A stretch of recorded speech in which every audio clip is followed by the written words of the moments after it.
ఈరోజు నేను సగ్గుబియ్యం వడ చేసి చూపెడతా. దానికి కావాల్సింది 1 కప్పు సగ్గుబియ్యం కడగాలి. 1 కప్పుకు 1 కప్పు వాటర్ పోసి 2 గంటల సేపు నానబెట్టాలి. నానిన తర్వాత దానికి ఒక 2 ఆలుగడ్డలు ఉడకబెట్టుకొని పేస్ట్ చేయాలి. పేస్ట్ చేసి ఈ పేస్ట్ ఇలా వేసుకోవాలి. వేసుకొని దానికి కావాల్సింది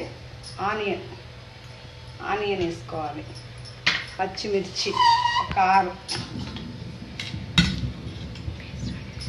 పచ్చిమిర్చి పేస్టు, కరివేపాకు, ఒక 1/2 స్పూన్ జీలకర్ర, ఆనియన్స్ ఒకటి,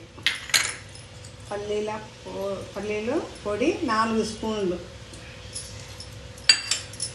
దానికి సరిపోయేంత సాల్ట్, మొత్తం ఇట్లా పేస్ట్లాగా మంచిగా వడలాగా తీసుకోవాలి, వడల పిండిలాగా. ఈ పిండి ఇట్లా ముద్దలాగా ఇట్లా రావాలి వడ చేసినందుకు. ఇట్లా మంచిగా ఇట్లా ముద్ద వచ్చినాక దీన్ని చిన్న చిన్న బౌల్స్ లెక్క చేసుకొని కడాయి పెట్టి డీప్ ఫ్రైకి సరిపోయేంత ఆయిల్ పోసుకోవాలి. నూనె వేడైనాక వడ షేప్లో ఇట్లా ఎత్తుకొని ఇట్లా హోల్డ్ చేసుకొని డీప్ ఫ్రై చేసుకోవాలి.